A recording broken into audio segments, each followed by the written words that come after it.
এক মাসে দুবার ঋতুস্রাব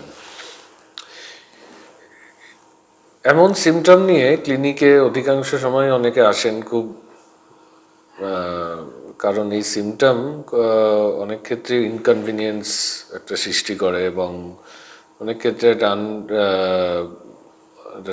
টাইমের বাইরে যেখানে ডেট নয় অনেক সময় সেই সময় ব্লিডিং অবশ্যই একটা বিরক্তি এবং অন্যান্য ডিফিকাল্টি একটা সৃষ্টি করে। তো সেখানে অ্যাপার্ট ফ্রম এই ইনকনভিনিয়েন্স এবং যে কথাটা বললাম এটার ক্ষেত্রেও একটা হেলথ ইস্যুসও আছে, যে বারবার যদি এরকম ডেটের বাইরে খুব বেশি ব্লিডিং হয় বা হচ্ছে যে রেকারেন্ট এটা চলতে থাকে ওভার 5-6 মাস ধরে, তখন কিন্তু অধিকাংশ ক্ষেত্রে একটা অ্যানিমিয়ারও দেখার সম্ভাবনা থাকে। তো আজকে এই কথা বলবো যে বারবার ঋতুস্রাবের কি কি কারণ এবং কিভাবে আপনি তার ম্যানেজ বা করতে পারেন এবং কি ভাবে তার ট্রিটমেন্ট করতে পারেন। তো প্রথমত যে কি কি কারণে হতে পারে, ইউট্রাস বা জরায়ুর অনেক প্যাথোলজিক্যাল কন্ডিশনে হতে পারে, যেমন হচ্ছে ধরুন ইউট্রাইন ফাইব্রয়েড, কিংবা ধরুন ওভারিতে সিস্ট যেমন হচ্ছে চকলেট সিস্ট, বা ইউট্রাসেরই আরেকটা রোগ আছে অ্যাডেনোমায়োসিস, যেখানে ইউট্রাসটা নর্মালের তুলনায় অনেকটাই বেড়ে যায় সাইজে, তখন কিন্তু মাসে 2 থেকে 3 বার অনেক সময় ব্লিডিং হওয়ার সম্ভাবনা থাকে। থাইরয়েডের যদি আপনার কোনো সমস্যা থাকে, যে বডিতে থাইরয়েডের হরমোন কম কিংবা বেশি, এক্ষেত্রেও কিন্তু এই পলিমেনোরিয়া, যেটা আমরা সায়েন্টিফিক টার্ম বা মেডিকেল টার্মসে বলি যে পলিমেনোরিয়া বা মাসে 2-3 বার যে ঋতুস্রাব, তো এটাও কিন্তু সম্ভাবনা আছে। পিসিওএস, মেনলি পিরিয়ডস বা মেনস্ট্রুয়েশন বন্ধ থাকে, কিন্তু 15 থেকে 20% ক্ষেত্রে কিন্তু দেখা গেছে যে অনেক ক্ষেত্রে কিন্তু মাসে বারবার মেনস্ট্রুয়েশন বা পিরিয়ডস হওয়ারও সম্ভাবনা দেখা দেয়। এছাড়া আছে হরমোনাল পিল, ওরাল কন্ট্রাসেপটিভ পিল বা হরমোনাল পিলস যখন ইরেগুলারলি নেন বা অনেক সময় যখন রেগুলারলি নিচ্ছেন অনেক বছর ধরে, তখনও কিন্তু এরকম বারবার ব্লিডিংয়ের সম্ভাবনা দেখা দেয়। এছাড়া আসছে কিছু পলিপস জরায়ুর মুখে, বা যেটা আমরা বলি সার্ভিক্স, জরায়ুর ফ্রন্ট পার্ট বা জরায়ুর মুখ সার্ভিক্স, সেখানে কিন্তু অনেক সময় ধরে পলিপ থাকে বা টিউমার থাকে, সেখান থেকেও কিন্তু অনেক সময় বারবার ব্লিডিং হওয়ার সম্ভাবনা দেখা দেয়। তো এই বারবার ব্লিডিংয়ের কি এফেক্ট হতে পারে, ধরুন বারবার ব্লিডিং হচ্ছে, যেমন আমি প্রথমেই বললাম যে একটা ডিসকমফর্ট বা ইনকনভিনিয়েন্সের তো একটা ব্যাপার থাকেই, তার সঙ্গে যেটা হচ্ছে বারবার যদি ব্লিডিং হয় তখন একটা কিন্তু অ্যানিমিয়ারও দেখা দেয়, যে শরীরে কিন্তু হিমোগ্লোবিন লেভেলও কিন্তু কমে যায়, এবং হিমোগ্লোবিন লেভেল যদি অনেক দিন আনট্রিটেড থাকে, এমন কিন্তু অধিকাংশ ক্ষেত্রেই দেখা গেছে যে বারবার ব্লিডিং হচ্ছে, বেশি ব্লিডিং হচ্ছে এবং কোনো ট্রিটমেন্ট করার নেই, অনেক ক্ষেত্রে কিন্তু হিমোগ্লোবিন 4-5, যেটা নর্মালি 11 থাকার কথা, এত সিভিয়ার অ্যানিমিয়া নিয়েও অনেককে আসতে দেখা গেছে। তো অ্যানিমিয়া একটা ইম্পর্টেন্ট হেলথ ইমপ্লিকেশন। এর সাথে যেটা আছে, অনেক সময় কিন্তু একটা ইনফার্টিলিটি এবং মিসক্যারেজের সম্ভাবনাও থাকে। ইনফার্টিলিটি কেন দেখা দেয়, অনেক ক্ষেত্রেই যেহেতু পিরিয়ডস বা মেনস্ট্রুয়েশন এত ইরেগুলার হয়ে যায় যে মাসে 2 বার পিরিয়ডস হচ্ছে বা মেনস্ট্রুয়েশন হচ্ছে, তো ওই ক্ষেত্রে কোন টাইমটা প্রেগন্যান্সির জন্য আসার জন্য বেটার সেটা অনেকেই কিন্তু বুঝতে পারেন না, সেক্ষেত্রে কিন্তু একটা ইনফার্টিলিটি এবং মিসক্যারেজেরও একটা রিস্ক থাকে। তো এর সঙ্গে আরেকটা ব্যাপার বলে দেওয়া উচিত, যে কখন পলিমেনোরিয়া বা বারবার ঋতুস্রাব ব্যাপারটা বলবো, মাসে 2 বার হওয়া এটা একটা ব্যাপার।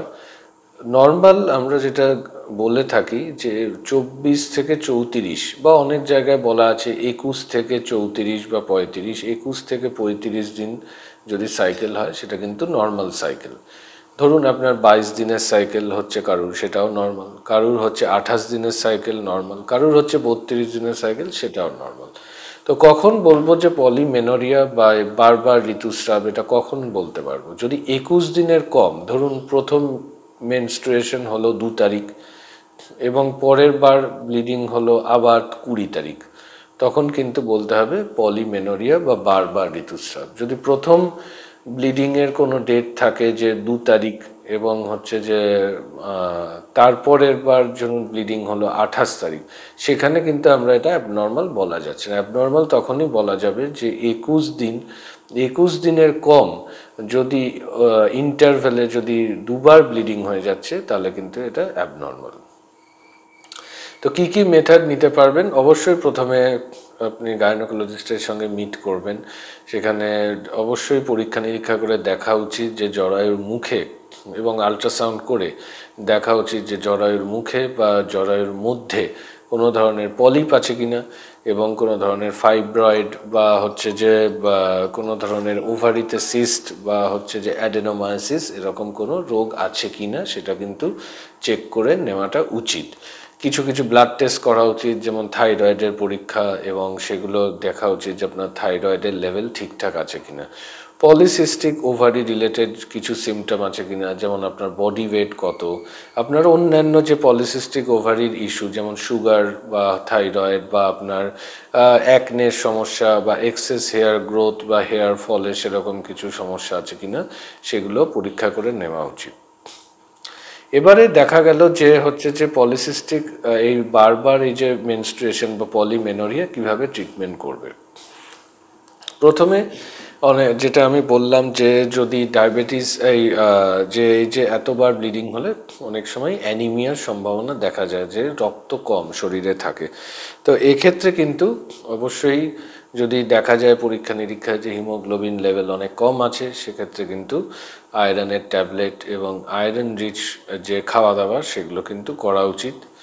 সেকেন্ডলি, অনেক সময় কিন্তু দেখা যায় যে পলিপস যে ইউটেরাসের মধ্যে বা জরায়ুর মুখে বা সার্ভিক্স রিজিয়নের পলিপ আছে, সেগুলো কিন্তু সার্জিক্যাল রিমুভাল করে দিলে অনেক ক্ষেত্রেই কিন্তু এই বারবার ব্লিডিং হওয়ার সমস্যা থেকে ঠিক হয়ে যাওয়া যায়। এরপর আসছি হরমোনাল মেডিকেশন। হরমোনাল মেডিকেশন একটা ইম্পর্টেন্ট পার্ট। যখন কিছু ওরাল কন্ট্রাসেপটিভ পিল বা প্রোজেস্ট্রন ট্যাবলেটস অনেক ক্ষেত্রেই প্রেসক্রাইব করা হয়, সেটা কিন্তু খাওয়ার প্রপার নিয়ম আছে, একটা সাইকেলস আছে। এমনটা নয়, কিন্তু অনেকেই আছেন যে সারা মাসই খেয়ে যাচ্ছেন বা কোনো গ্যাপ দিচ্ছেন না। এক্ষেত্রেও কিন্তু সারা মাস খেয়ে গেলে কিন্তু ইরেগুলার ব্লিডিং বা বারবার ব্লিডিংয়ের সমস্যা দেখা দেয়। তো প্রপার রেজিমেনে বা প্রপার সাইকেলসে হরমোনের মেডিকেশন খেয়ে কিন্তু পলিমেনোরিয়া বা বারবার ঋতুস্রাবের থেকে অবশ্যই সিমটম রিলিফ পাওয়া যায়। নেক্সট, যদি পলিসিস্টিক ওভারির সমস্যা থাকে, পলিসিস্টিক ওভারির সমস্যা কিন্তু উইথ হরমোনাল মেডিকেশন তো আপনি নিচ্ছেন, এক্ষেত্রে কিন্তু লাইফস্টাইল চেঞ্জেস এবং যেমন ডেলি প্রত্যেক দিন এক্সারসাইজ করা, প্রত্যেক দিন হাঁটা অ্যাটলিস্ট 30-40 মিনিট, এবং ডায়েটারি মডিফিকেশান এগুলো করে। অবশ্যই যদি ওভারওয়েট থাকে, সেগুলো ওভারওয়েট কিন্তু অবশ্যই নর্মাল ওয়েট যাতে ফিরে আসে সেই ব্যাপারে কিন্তু এফার্ট দেওয়া উচিত। এর সঙ্গে যেটা আছে, যদি স্ট্রেস রিলেটেড কিছু ইস্যু থাকে বা স্লিপ ডিস্টারবেন্স, অনেক ক্ষেত্রেই কিন্তু পলিমেনোরিয়া বা বারবার ব্লিডিংয়ের একটা ইস্যু করে থাকে। তো স্ট্রেস ম্যানেজমেন্ট করা, প্রপার স্লিপ প্যাটার্ন সেগুলো মেনটেন করে অনেক সময় ইমপ্রুভমেন্ট দেখা দেয়। এরপর যদি কোনো রকম মেডিকেল সব কিছু মেথড ট্রাই করলেন, বা আপনার আলট্রাসাউন্ডে দেখা গেল যে ফাইব্রয়েডস বা এন্ডোমেট্রিওসিস বা হচ্ছে যে অ্যাডেনোমায়োসিস এইসব রিলেটেড কিছু ইস্যুস আছে, এবং হরমোনাল মেডিকেশনস বা ওষুধের দ্বারা কোনো রকম ঠিক হচ্ছে না, তখন কিন্তু অবশ্যই সার্জিক্যাল মেথড, যদি যার বয়স ধরুন 45-এর বেশি এবং অন্যান্য মেথডস ট্রাই করেছেন তো কিন্তু ঠিকঠাক হচ্ছে না, এসব ক্ষেত্রে কিন্তু ইউট্রাস রিমুভাল অবশ্যই একটা অপশন হতে পারে।